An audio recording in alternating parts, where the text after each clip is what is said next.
I was thinking about a really good question after last week's episode, and I wanted to bring it up. Okay. So the question is, if we're in a horror movie, in what place do we die? Like in what order do we die? In what order? Yeah. Okay, question. What is the scenario of the scary movie? I was thinking about that. I think the best scenario for this conversation and this question is going to be Cabin in the Woods. What? That movie sucks. It's still a horror movie. It was great. That was actually a great movie. It has a happy ending. Come at me. I'm obviously going to be the first one to die because I'm the loud, fat, obnoxious one that's like oblivious to everything, and I'll just be laughing and then get stabbed in the head or something. So, okay. This is completely. You take it however you want. I'm just going to say it. DJ is the darkest. That is a factor.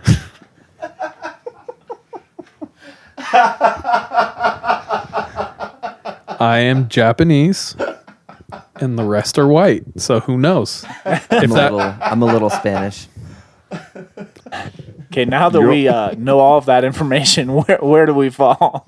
okay, if it's a like a murderer scenario, I feel like I would get murdered quickly. If it's like a spiritual, like, oh, demons, whatever, I would beat that so quickly. I do have to say, if it were a slasher movie, you would not die first because you are the comedic relief. So I think you would either make it to the end or die right before the end when they want to take away all like hope is when you would die. Right before the pretty main girl Yes. gets stabbed in the boob. Well, but we have no survives. pretty main girls here, so. Yeah, if that's a slasher, for sure that's your outcome. That's a good point. For me, like it depends on what the monster is. Because I feel like I'm decently aware, and if I know if it's a scary situation, I'm gonna be paranoid anyways. Let's say serial killer. Okay. Just for the sake. Is that For the sake okay? of conversation, yeah, let's do that. Okay. I feel like Jordan would be the one that's like ends up being the murderer because I was just going to say, don't suspect it at all, and it's like on Scream where it's like they're friends. Spoiler alert. If you haven't seen Scream yet, then you're really young and shouldn't be watching it right now anyway. I appreciate that. But yeah, because like I feel I like don't Jordan's nothing's going good for me. And then comes out and just he's the one who's been slowly picking us off. If Jordan's the killer, Sean's dead first. I was just going to say, if I was the killer, This conversation changed. We're all killers. I'm taking Charles out first. Damn it. And Why? then Jordan is the little bit of the prissy, so I'm going to make him suffer the whole time. I'm supposed to agree with that. Oh, you are prissy, dude. Yeah, for dude. sure. Get out of here. Killing Kevin next. And then Jordan. Honestly, though, if it was this group of people and it was a serial killer, that serial killer's getting killed first. Okay, you right. getting You right. killed dead. Dude, DJ P just walked in, boys. Hello, That friends. Yo, if anyone wants to, for those of you who aren't watching the YouTube stream right now, DJ's looking fly. Oh my gosh. Let's elevate his drip. Always trying to be fresh to death. Hey. Yeah. If you guys aren't watching us on Twitch, you need to get on that. If you aren't watching on YouTube, it's because it's like our Twitch doesn't exist yet. No. Deej, we're talking about serial killers right now, and how this group, who would die first, and just like, or maybe how you would die, or what you would be doing in the scenario. So in what order or how and why? Honestly speaking, I think I would be first because I'm fat Oh, what? and he'd catch me first. That's one. Two, because I'm brown. And statistics show that most serial killers are white and dark people die in movies first. Dark people, colored people. I am a POC. And three, because I feel like I can be really ignorant. Like, I just don't see DJ's things like, going on. there's an empty wheelchair in the forest. Let's go, guys. Let's go look at it. Okay, you know one thing that I'm like really bad at like telling is like when people are like drunk. That's like an example. It's like when you someone's super drunk, like they'll come around and like people will call it off. I was just like, oh, I thought he's just a funny guy. See, so I'm just like super ignorant to these kind of things. So if like somebody's trying to be all friendly to me, I give them the benefit of the doubt. You're like, sure, come in. That's how we all die. DJ just lets the serial killer in while we're all hiding out. I'm sorry. Guys, do you know this guy? He says he knows you. I like that answer. That's funny.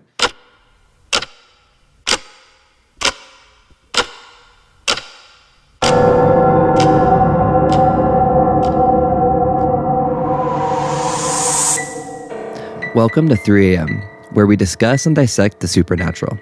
I'm one of your hosts, Jordan Elmer. What's the scariest thing that you've encountered? That's been one of our favorite questions for years. 3 a.m. is the result of asking this question over and over again. Stories we share are typically sourced from those we know, our listeners, and personal experiences, the validity of which can be determined by you, the listener. While we might not have all the answers, we find the culture and lore surrounding paranormal events and unnatural occurrences fascinating. We hope you enjoy. Welcome to 3 a.m. podcast. This is Sean. My name's Charlie, This is Jordan. This is DJ. and tonight we have a special guest, one of our best friends. Kevin. Welcome. Thanks.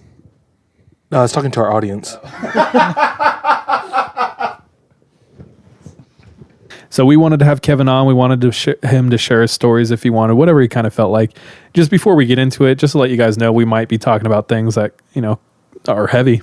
So just be warned. And we want to respect him, but we also try to make light just how we deal and how we process. So Yeah, we talk a lot about like when we like do something scary, there's things that we do afterwards or before to like diffuse, And one of the things that I would do as a kid, if I watched Jumanji, that was like a scary movie for me.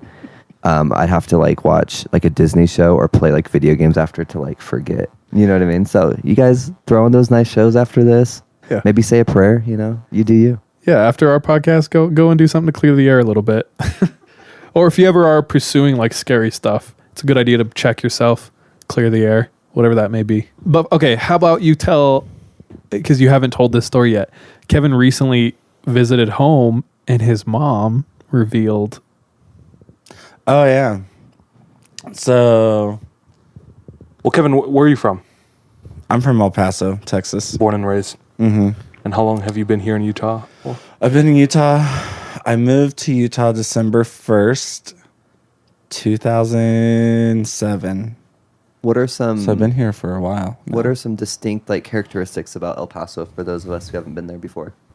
It's a big pile of dirt with a bunch of Mexicans running around. That's Whoa! You can't say about Mexicans. all you need to know. so you went back to that pile of dirt. No, my birth mom does not live in El Paso. So I didn't know my mom again until I was like 16. Mm-hmm. So I was still finding out like stories and stuff from her. But she lives in this tiny little meth town in East Texas called Palestine. And back before I got braces and like started like getting my teeth looking decent, people there would compliment me on my teeth. So that just tells you. I'm like, oh, because I have them. Got it. So Wait. It's Palestine. It's Palestine, Texas. Is it spelt like Palestine? yes, Thank but you. it's pronounced I'm so glad. Palestine. And there's more cows than people. And it's so ghetto. So when you went back, it wasn't to El Paso. No, I went to visit my mom in Palestine. The nearest city to it is like Tyler, Texas. Tyler also sounds like a meth town, so not. I mean, not that super whole helpful. area is kind of methy. But Any town in Palestine Texas. is like hardcore meth. Palestine is like if Walmart were a city. So. Okay, so set the scene. You're talking to your mom and she reveals. Well, so I'm just talking to my mom, And she's all, or we were talking about experiences, because I used to think I was psychic. Because on the last episode, you guys were talking about how like your subconscious is like really powerful. And I used to think I was psychic because like my subconscious would pick up on all these things. And I was like, oh, I all of a sudden like know these things. And then I was like, oh, I just like picked up on these little like hidden cues and stuff. But so like we were talking about just like semi-spiritual stuff. And then she tells me, she's all like, oh, well, you've always had like spirits around you. I remember one time when you were a baby, she said I was in the room crying, and she walks in and she said there's this dark figure standing next to me. And I was like a newborn baby. And she stops and starts to go into the room, and it tells her, like, it's all like, get out of the room. And she's all like, no, I'm not going to leave. And it's like, get out of the room. And she's like, no, I'm not going to leave. And so like she runs in, like grabs me and runs out. And then, yeah, and I was all, what? So I was like, oh, cool. So this has been happening to you since you were a baby, a newborn. Yeah. I remember Ted Bundy sharing something similar happened to him as a child. For real? Is that a real thing? I'm just kidding. A shadow with the face of Stannis Baratheon, I heard.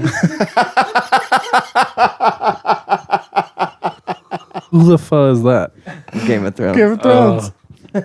Charles is the loner who hasn't watched Game of The Thrones. one American who hasn't seen it yet. Okay, so it doesn't stop there, right? Yeah, no. So things were not kind of, things were really bad while my parents were still together. They got divorced when I was 4. So I don't have very many memories from that time. I mean, obviously I was a little child. But then when my parents got divorced, we moved in with my aunt in El Paso. Like I was born in El Paso, then we moved to Lubbock. And then I was there for like 4 years. And then we moved back to El Paso when my parents got divorced. And we lived with my aunt, and she was LDS. And like would like took us to church with her and all that stuff. And like she had a really good home environment. So I don't remember anything like going on around there. But then we moved out. Like we moved into these apartments where my dad met my stepmom. And I just remember like all of a sudden after that just like feeling like spooky. Like I would always get uneasy, like just randomly. Was it like a feeling like someone was there? Yeah. Like you were being like, watched? Yeah. Like I was like being watched, and I mean, very well could have been as El Paso. Everybody there is like a pedo. Were these really. like during? Would you get these feelings during the day as well, or when you're around other people, or mostly just like alone at night? No, it was like it was just random during the day, around people, just, and I was Around people, that's crazy. yeah. So I actually used to think that maybe I was crazy, because so my very first memories of like any movies that I watched, my mom showed us the what was it? It and the Puppet Master. Those are my very first movies. And Oh, I don't she's know. trying to ruin your night. Basically. Wait. Not your first scare, like first movies. First movies that I have any memories of. I didn't watch Disney movies till I was older. Like, No wonder Yeah. you were feeling uneasy in the middle of the day in crowds of people. yeah. So I was all like, I'm just paranoid. I'm just like turning psycho. No, that's PTSD. God bless Walt. I mean, the movies were like the least of my worries at that time. Okay, so your dad is with your a new wife, your stepmom. Yeah. How old are you? So they get married when I'm like 6, maybe 7. Don't really know. How old were you when you? So you were like 5 or 6 when you moved into that new apartment when you moved out of your aunt's. Yeah, because they moved to Utah. Okay. And so they sold their house. There were also 6 kids, and she had 3 kids. So there were 9 children and 3 adults living in that house. Wow. So, God bless them. I mean, again, everybody there is Mexican. It's not unheard of. So, you know. Pretty standard there. Yeah. Okay. Like when all 20 of us pile out of the car, it was like, oh, cool. You know, like we fit in. Oh, weird. You're white. What are you Right. doing? Well, because otherwise we were the minority, you know. So, Why are you guys cramming in? Like, that's what we do. but it was just early cultural appropriation. Just kidding. That was bad. Okay. Anyway, so then my dad and stepmom get married, and then we start renting a house. So we move out of these apartments and we rent this house. The day we go to move in, we're all excited. We're going to this new house. I open the door. It's unlocked. And wait, sorry. You're going to have to restart this. So how old are you again one more time? And I'm then, like 6 or 7. and then you're really excited to move in. Yeah, so we're all really excited to move in because we'd been living in an apartment for, a couple years. And so we go in and we have a station wagon and we have a 12 passenger van that was just like brown and ugly and so ghetto and beat up and everything. And I remember getting out and I wanted to be the first one because I'm a middle child and so I need that attention. And so like I run to the door and it's like kind of cracked a bit. And I was like, what? Like this is weird, but didn't think anything of it. And I pushed it open. There's water all over the floor. The carpet's been flooded. There's graffiti and like later found out blood all over the walls. So apparently the tenants before us got evicted because there was like this like little farm behind, like, so we had like our backdoor neighbors and then there's like the side street and there's a ditch, and right off of that ditch there's this little farm, and they would go and like steal the roosters and the rabbits and stuff and like do like little sacrifices, like devil worship-y stuff. And Whoa. Not devil worship-y stuff. That sounds pretty legit. Like devil worship. right, yeah, Like devil So, like- worship-ish. Kind They were just kind of sacrificing animals to Lucifer. Okay, so you run in. well, no, There's- I run to the door and I push it open. The house is flooded, so what they did is they clogged the kitchen sink, turned the water on like Home Alone style, and it just ran everywhere. So everything was flooded. The walls were all graffitied and like they painted like the pentagram, whatever it's called, Satan star. Was that also in blood? I assume. I mean, it wasn't in paint; it was brushed on there. Was there any dead animals in there? Yeah, so there were skinned rabbits and just like dead animals strewn everywhere. They got evicted, so they got pissed, so they trashed the place. And so, And this is your new home. well, we were renting it. And your 6-year-old self just ran into this Yeah, so nightmare. They called the landlord. We got a hotel. They like cleaned it up. I remember like going back to like, I think we were helping repaint or something. And they had like lifted one end of the carpet up and just like attached it over a fan. And for whatever reason, that creeped me out because I just saw like the carpet like waving up and down. And I was like it's alive. So that image just always stuck with me. I don't know why. Okay, so what you're saying is you went to an open house. It was supposed to be your new house, but the door was open. The skinned rabbits, the blood on the wall, none of that got to you. It was the carpet on the electric fan. I mean, that got to me, but the carpet also. He's like, it was shag. It was hideous. So, but like from day one, when we like moved our stuff in there, just ish was going down from like the very first night. You could feel feelings and We saw things like, Oh, wow. So I remember, so it was a 3-bedroom house, I'm gonna ask a question real quick. When you were 6 when you walked in, 6 or 7. what did you think? I don't know. Could you like compute what was happening? It didn't seem like, I was like, what the heck is going on? I didn't register as like, oh my gosh, this is like something like scary. It's kind of like, oh, why is it so dirty? Yeah, it was okay. like, what the heck? Because I didn't know that. And then I started getting freaked out when everybody else was freaked out, like my older brothers and sisters and stuff. Like, because when Then you they knew it was understood, serious. yeah. So I was like, oh, this is something I'm supposed to be like affected by.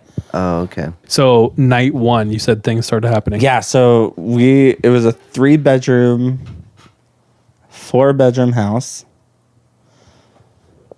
Excuse me, but we had 8 kids. So we had one super big room that was like a den living area that we just turned into like a bedroom. All 4 of my sisters, because there were 4 boys, 4 girls, all 4 of my sisters shared a room. And then me and my older brother shared a room, and then my 2 little brothers shared a room. And then my parents had their room. So day 1, all 4 of my sisters come running past, so their room is on one end of the house, and then you have like the living room, the kitchen, and then there's a hallway, and then there's a bathroom on the right hand side if you're like walking down the hallway. Then my bedroom is basically right across from the bathroom, and then at the end of the hall is my parents' room and then my little brother's room. And so they come running down, and they're like, we just saw like this giant thing walk across their doorway. And so like, and all 4 of them saw it. So they're all like, we know we weren't imagining it. And so they come running in. They don't want to sleep in their room anymore. Just like crazy stuff was going on. So we all were scared, and we're all huddled in my one room. And in my room, we had built-in bunk beds, like built into the wall, but you had to have a special ordered mattress for it because they were like a weird size.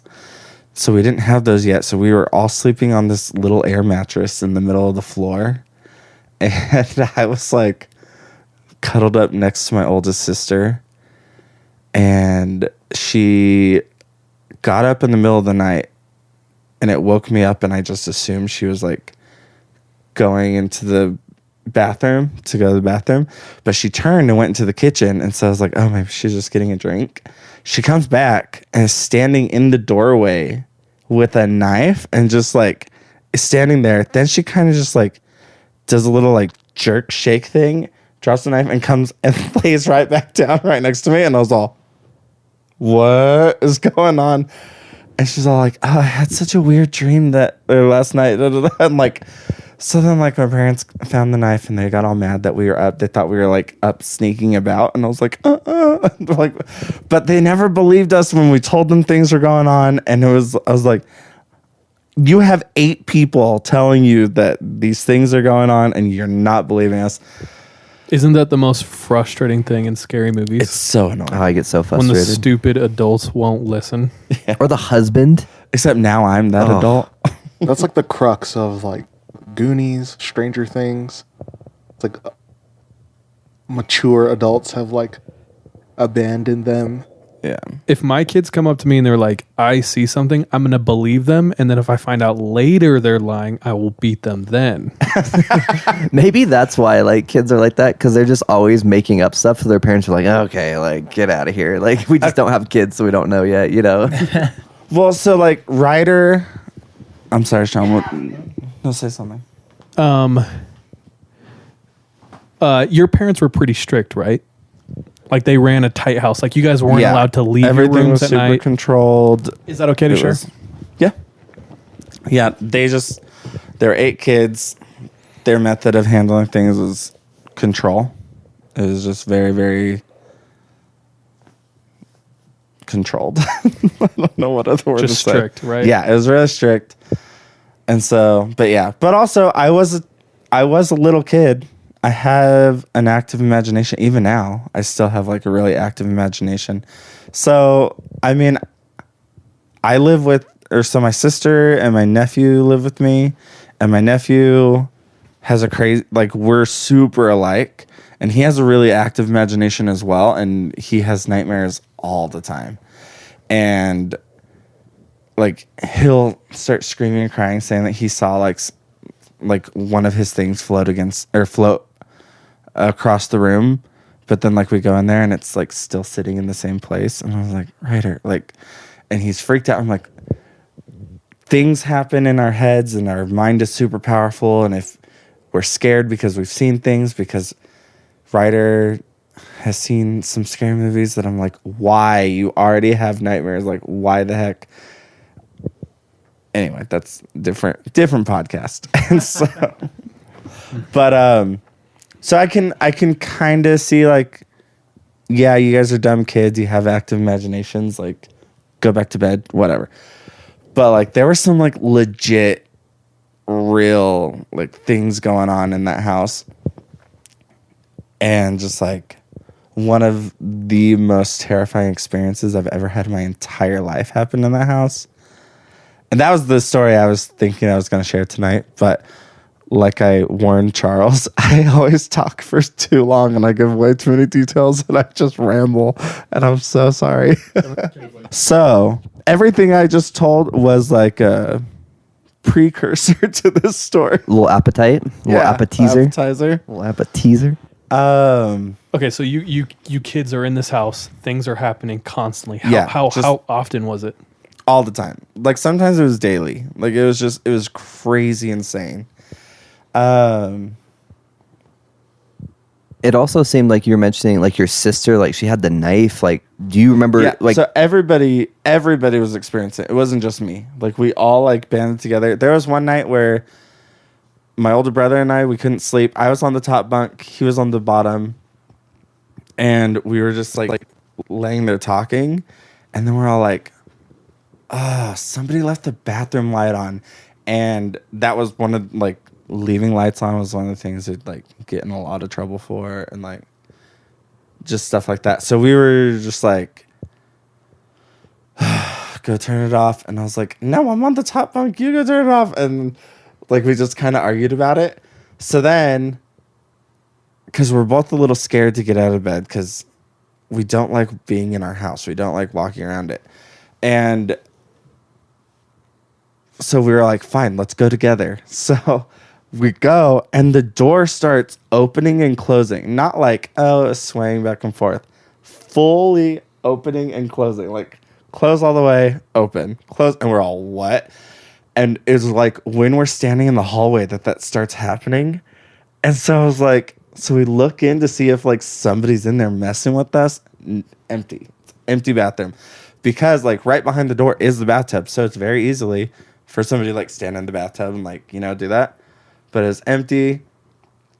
The window was cracked a little bit, but it wasn't a tornado outside. Yeah. So that shouldn't be happening. The wind couldn't turn the doorknob. Right. And then we hear this crazy laugh. And we just bolt down to our parents' room and we're like, pound on the door. They open it, all types of upset, think that we're like making this up to be funny or whatever, and just make us go to bed. And so like as we like walk by, I just like reach my hand in real quick and swipe the light off, and then we run and get into bed.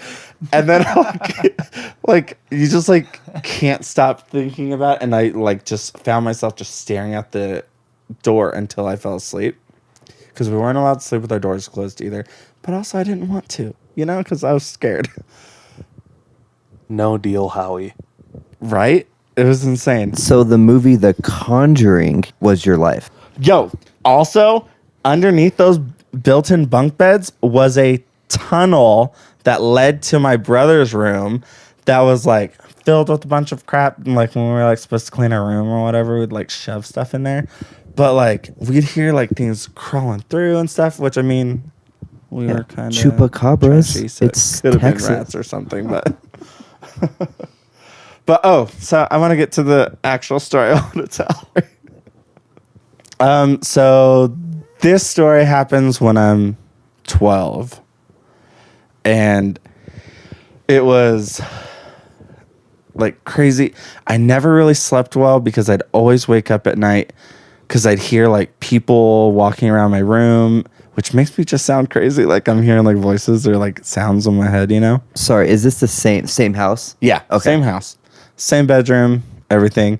Sometimes when I'd wake up, I think that I would like see like figures walking around and stuff like that. And so I started sleeping basically almost sitting like straight up. I just piled a bunch of pillows up against the wall and I'd sleep like that. That way I could open my eyes and have full view without having to move because I was terrified. That's genius, by the way. Because if you're moving your body, they know you awake. Right? But if you just open your eyes real quick, they're like, you know, I mean, you don't know like, what. Open my eyes a little slit, you know, like thinking I'm a clever little kid.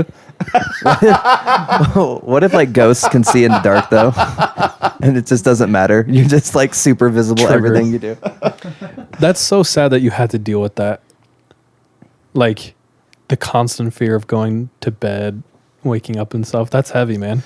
That's 7 years in the same house from 5 to 12. Yeah, one time I walked by my bedroom and I like out of the corner of my eye I see somebody standing.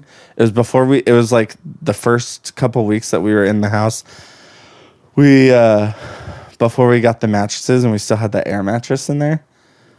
I see somebody standing on my bed and I like do a double take and I was like, what? There's like nobody there, but there was like this grown man standing on my bed that I saw, and I run and I grab Catherine, my oldest sister, and we go back into my room and there's footprints on my pillow that had just like been standing there, and I was like, I don't want to sleep here. I was so mad. I have a question for you.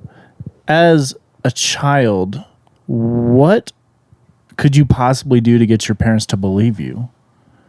Like, you're seeing all this stuff. Like, what? I mean, I'm thinking if I ever have kids, this is what I'm going to tell them. Mm-hmm. What could you possibly even do? Well, so can I answer that question with my story and then tell you what happened after the story? You can do whatever you want, dog. So I was 12 years old. I was kind of going crazy because I like wasn't sleeping well.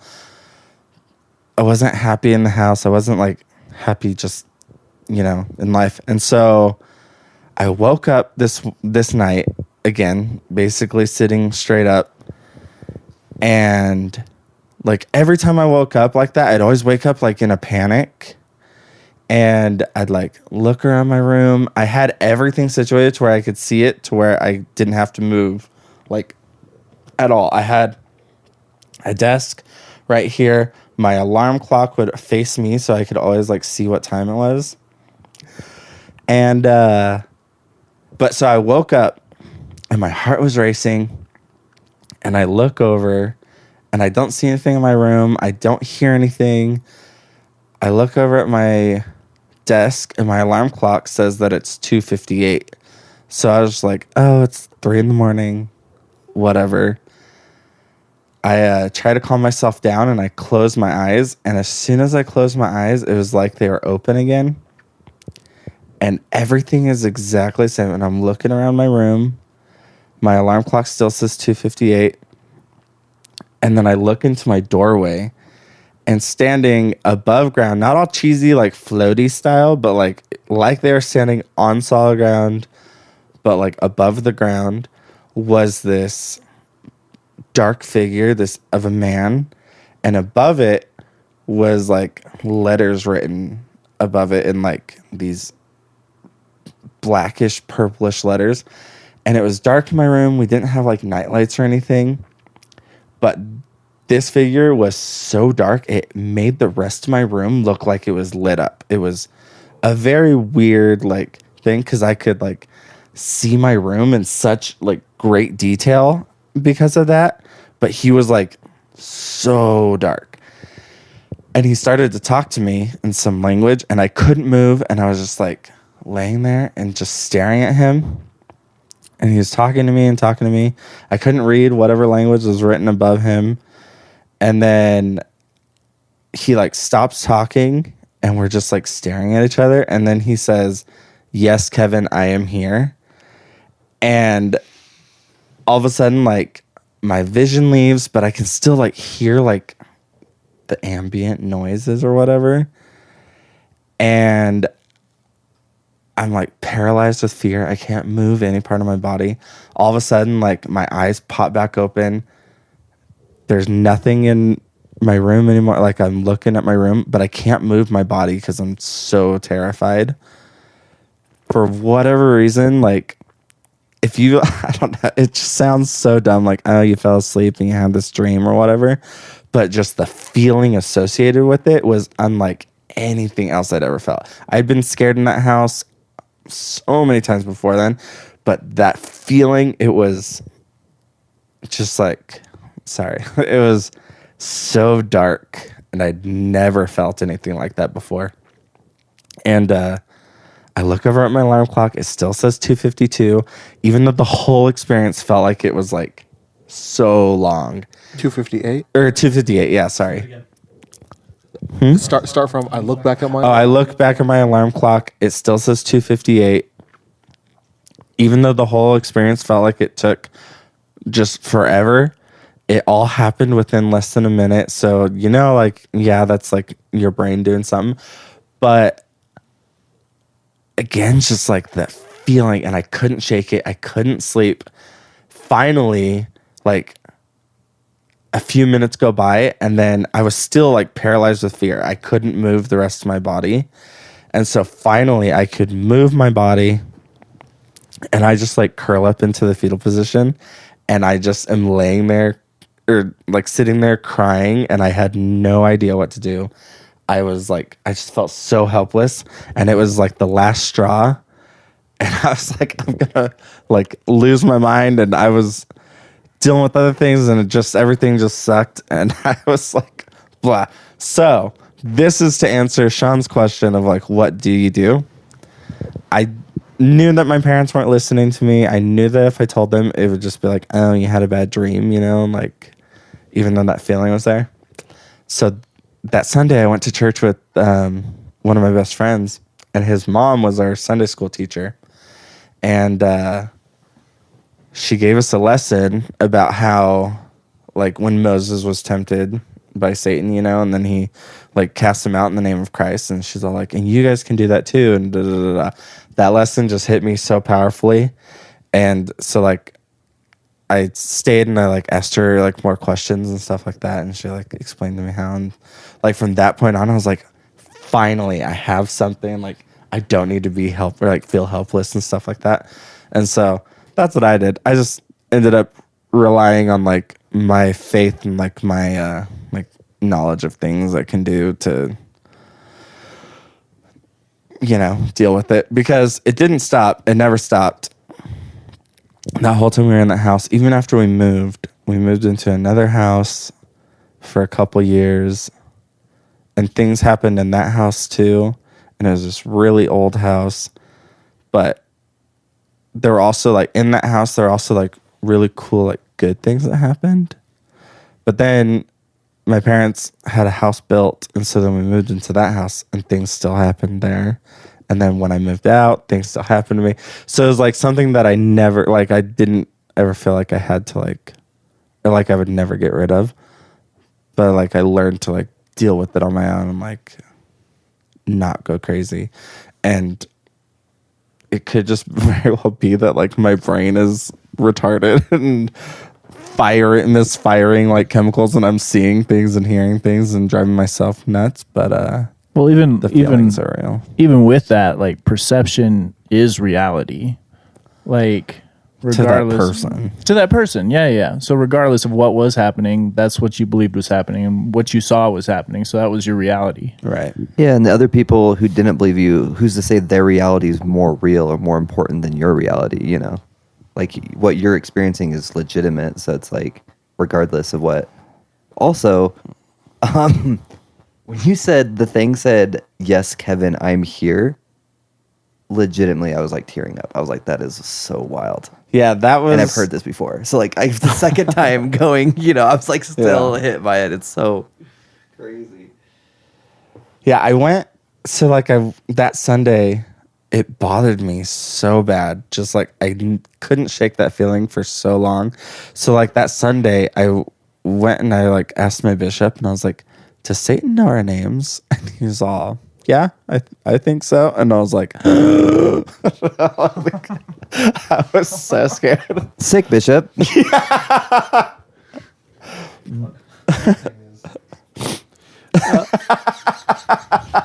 Was so the person who gave the lesson who taught, was that Eric's mom?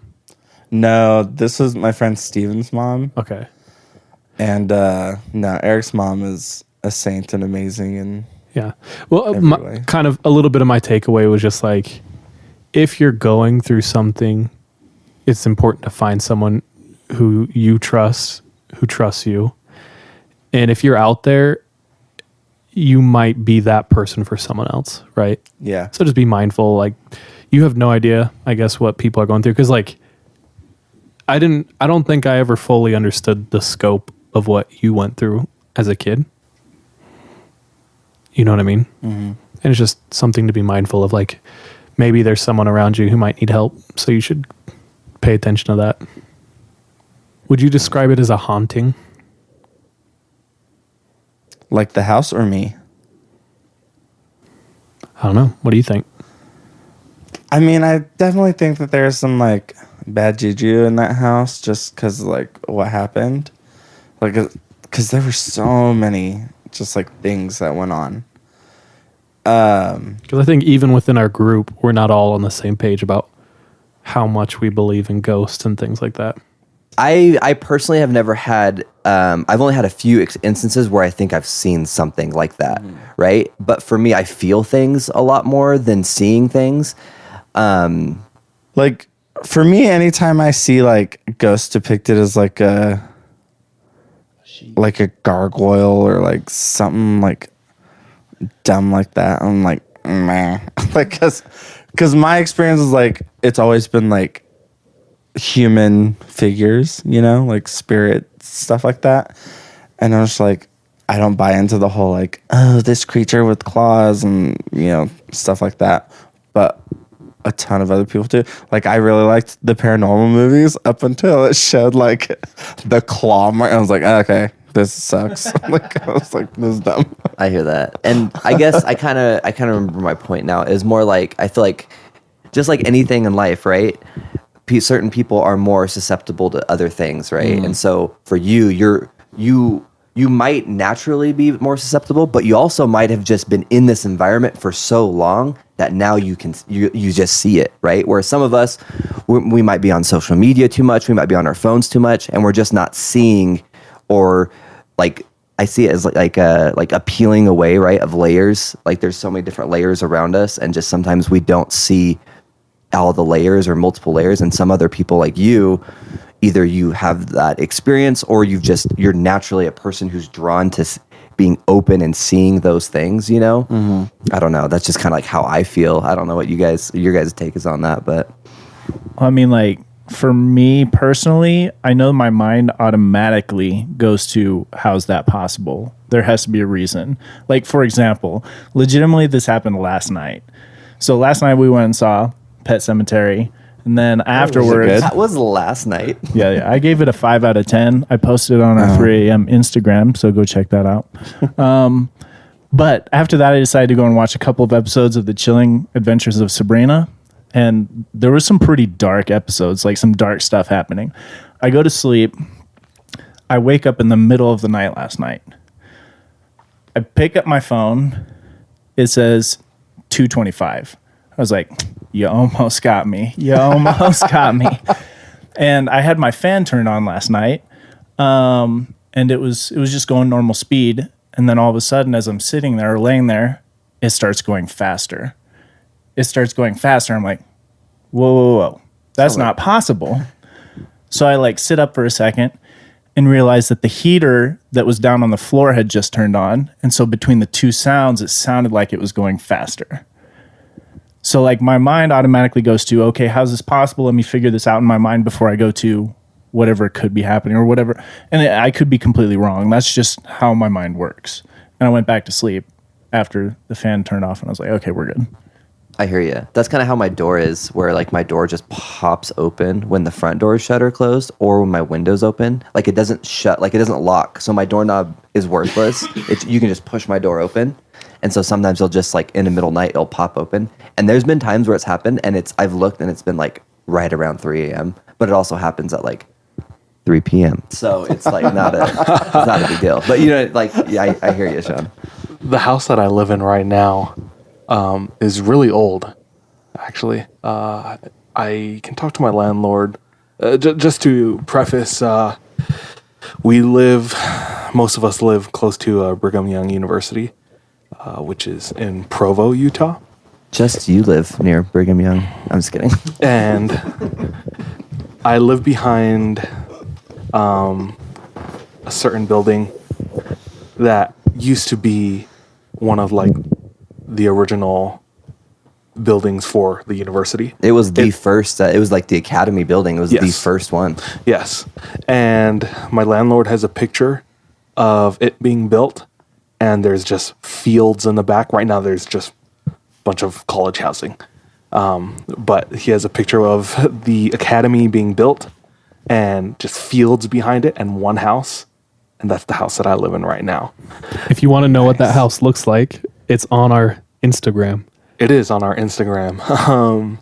We posted it a bit back, just a few weeks ago. We'll find the date on that in the meantime. But when I moved in about August of last year, and I was getting ready to go to bed. Most of all of my roommates were already in their rooms, and it's all single rooms, and they live upstairs. There's one room downstairs, and that's my room. And the light to the laundry room, and the laundry room's in the back of the house. The light for that room, I remember turning off. This is my first week living there. I turned it off, and I went to my room. And before I walked into my room, I see out of the corner of my eye, the light is on again. And I was like, I swear I just turned it off. I was pretty tired. So I was like, maybe I didn't turn it off. So I went back, turned it off, and then started walking back to my room, turned on the light to my room, and then looked back, and the light was on again. And I was like, no way. I turned that light off. And I was like, okay, let's do this one more time. At this point, it already happened twice. So I was like, I know for a fact I'm walking, I'm breathing. You're looking at your feet. They're moving. Yes. It's like that moment where you've got your bearings and you're like, okay, this is actually happening right now. Yes, because it's mindless. You turn on a light to a room, you don't think about it. It's just like automatic, Yeah. Or turning it off. Did you hear a flick with the light going on? Or? No. So I go back, I turn it off, I go back to my room, to the hallway, and the light is on again.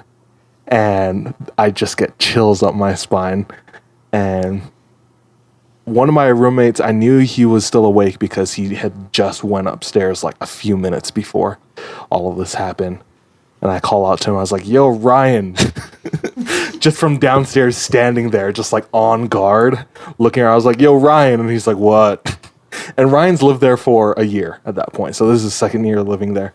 I was like, I just turned the light off in the back 3 times.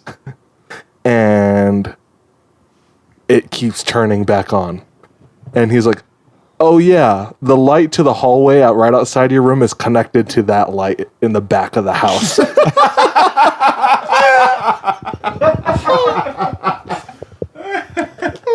And then I was okay. I was okay after that. That's self-haunting. That was so relieving. But before that, I was just like, Yeah. Pure terror. up until we started talking about this, while Kevin was telling his story, I was actually scared. I was like feeling kind of scared. That was just me personally. I don't know if anybody else felt that way. I'm personally going to be doing some goodness watching here before I go to bed. So, Well, when you were talking about, a couple of us were talking about like being kind of like paralyzed with fear. When you're scared, like you don't want to move because it's like you think that moving gives away your position or something. Like whatever's there, like doesn't know. That's that deep primal instinct that we have, that like we got the like evolution, how we survived, is like, if I'm still enough, the creature with bad eyesight can't see me to kill me. You know, like, Or I like, don't know. or like how your bed sheet is like the one defense you have against Yeah, the a boogeyman. shield against everything. Yeah. If you're under that, you're good. You know? I was always the opposite. Like when I was little, it terrified me to go under my bed sheet because then I couldn't see. My instinct has always been back into a corner so I can see everything. And I open my smaller eyes For wider than normal, and so I can like see everything. And I'm just dead ass quiet because then it's like, I don't know. That's my best defense in my mind. But I'm the same way. I don't like being covered up because then I don't know. It could come at me at any angle. I want to know where you're at all times if it's something scary. Like I want to be the one who can disappear, and you have to. And I know where you're at. that's how I feel like I feel like that too sometimes. But for me, if I get scared enough to the point, if I get to a point of like a certain level of being scared, like desperation where there's like nothing. that's gonna when I'm stop like it. paralyzed. I feel like, but while Kevin was sharing that story, I don't know. I just felt like something was like watching me. I don't know. It was super eerie, like the room. Bro, Shot that's the behind room me that like I that. woke up in at dark- 2:25. The last light night. is off and the doors creaked open, and I didn't. Kevin was laughing super loud. I'm sorry. Which is okay, but when I was a kid, one thing that really scared me was like really loud noises. Loud laughter. Like loud. No, honestly, I'm serious. When I was a kid, when like we had family and friends over and everyone was like laughing super loud, it was like overpowering to me. It was And just too made- much to It made handle. me feel really small, and I like got super scared. So once in a while, when there's like really loud noises, like I get kind of scared. Like in this case, it kind of took me back to that moment because we were already setting the tone with telling a scary story, and then Kevin's super loud. It sounds so dumb, I know, but So you saying that, right? It makes me think about just other, whether that's being at like church or other functions where there's like kids and then they start crying because it gets really loud. And I personally have never really dealt. Maybe I was when I was really little, but like that make like you explaining it that way. I'm like, oh, that kind of makes sense. Like they're just getting really overwhelmed by all this noise. Usually I'm just like, what is this kid Overstimulated. doing? Like, why are you and when crying? adults are like doing their thing, laughing, engaging in conversation, they're not listening to you or paying attention to you. And also, when you're a child, you don't understand adults or what they are talking about and whatnot. You're not even listening. It's just like mumbling in the background. We're also going to write a book called How to Scar Your Child for Life. All of these will be going into that book. That's a great idea, by the way. I didn't really want to bring this up just because I don't want to sound like I'm whining, but I think it's relevant. Dead ass. I did not sleep well last night, and I woke up several times, and it was reminiscent of when the Ouija board was on my door. Oh, So like 4 or 5 times last night, I would wake up and I would just sit up and stare at the door, even though I was asleep. I don't know how to explain it. I'm awake, but I'm asleep. And so like 4 or 5 times last night, I felt something That lucid dreaming. was sitting at the door.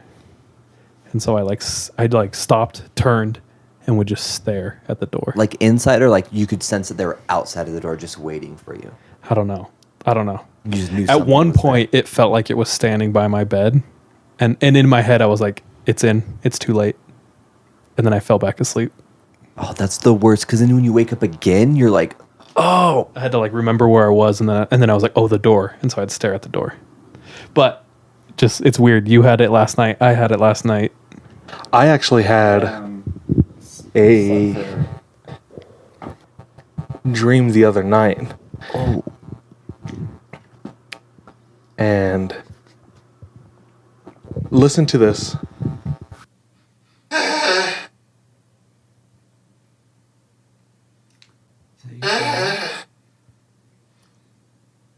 Oh my gosh.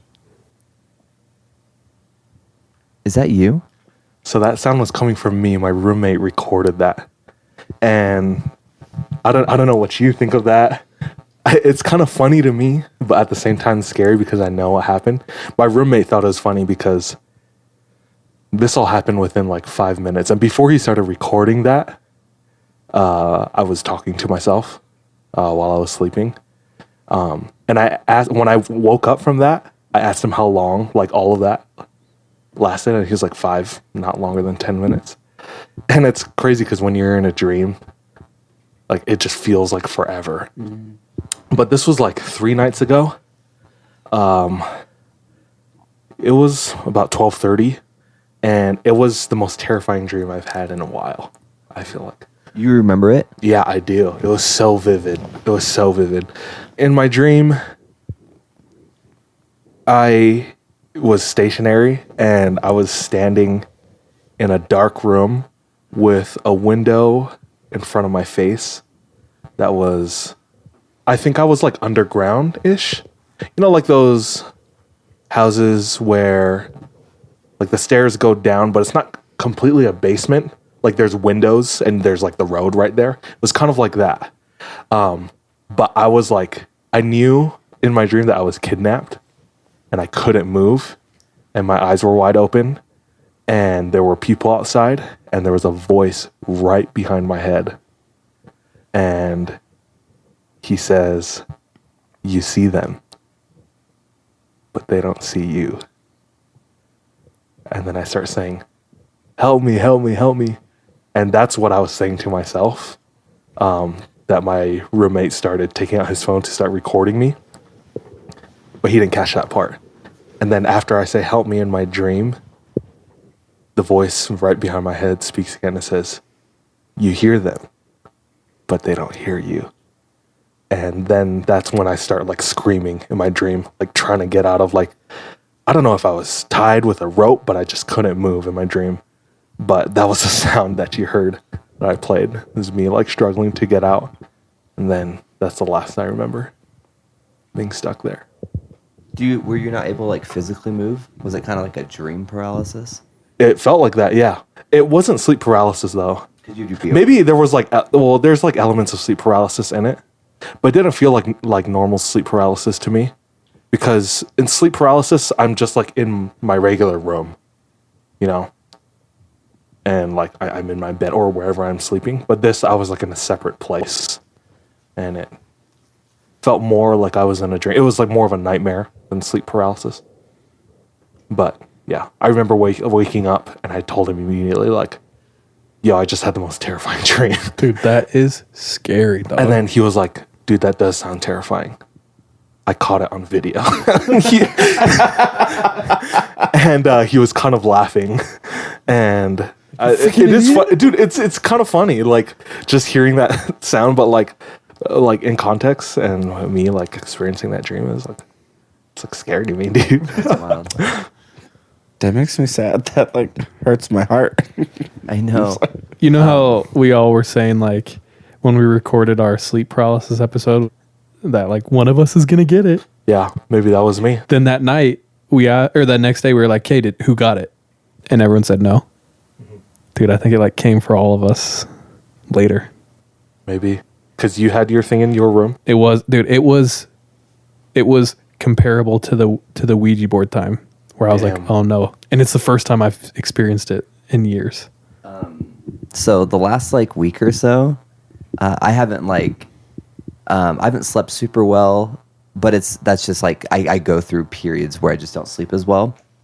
But I've had just like a weird, I don't know if it's just me being paranoid or the fact that like we're doing the podcast, so I'm kind of more into scarier stuff than I usually am attracted. Usually I kind of just listen to your stories, right? Or like you'll be like, "Oh, we need to go see this movie." I'm like, "Oh yeah, I'll go see the movie with you." I'm not as proactive finding the scary stuff, but like I haven't been able to sleep without like a light in my room.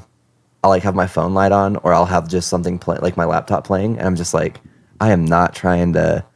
Like, I've just, like, either I've been, like, spooked out going to bed, or, like, just...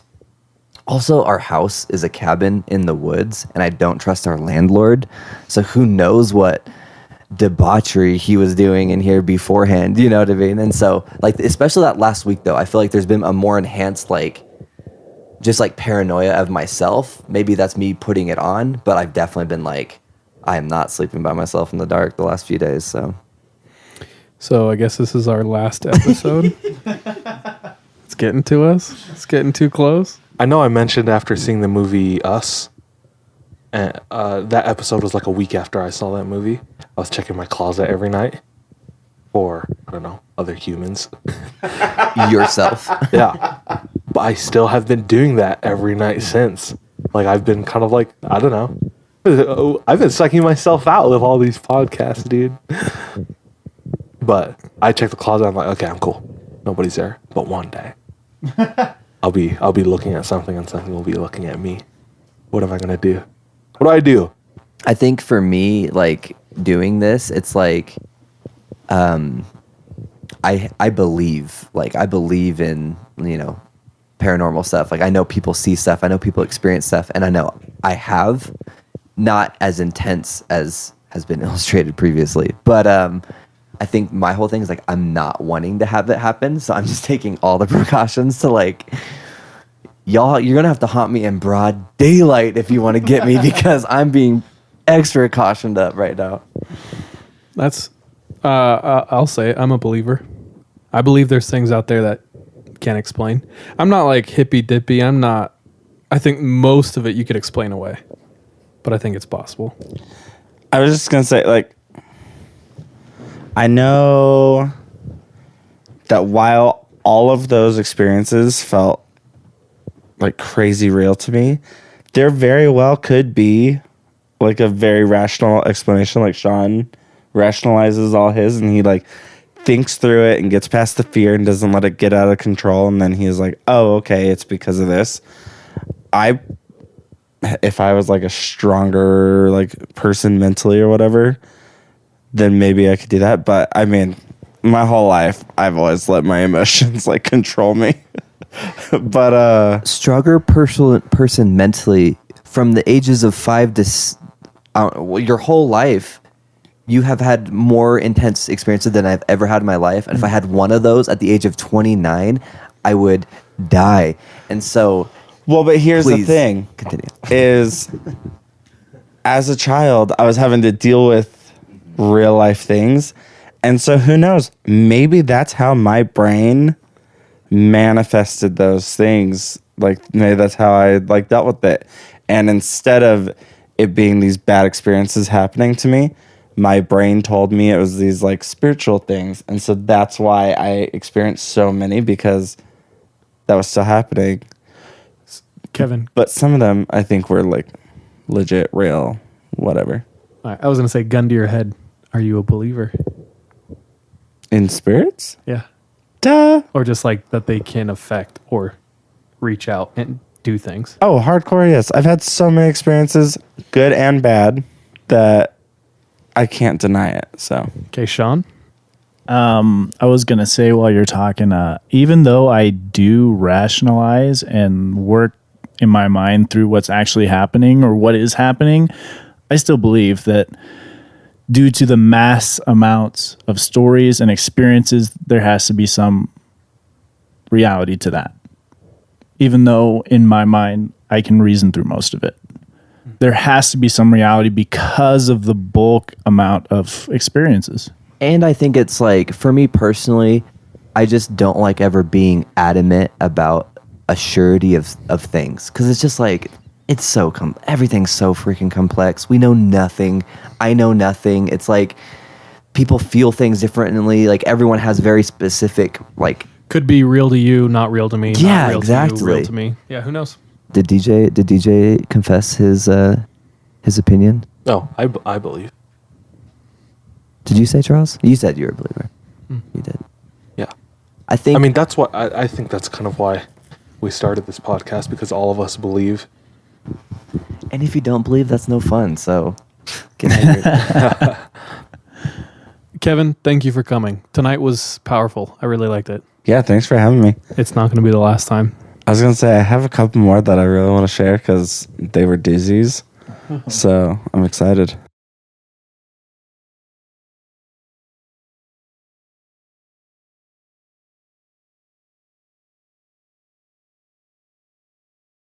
And thanks to everyone out there for listening. Again, if you have stories, send them in. Or if any of you are out there like CSI crime scene investigators or, anything, paranormal researchers, whatever it is, just DM us. Let us know what's going on. We want to hear your stories and get those reported out for you. Agents of S.H.I.E.L.D., all the people out there. Fuck me. Y'all Avengers out If you're there? an Avenger, And as always, take luck. Be good. be safe. Stay haunted.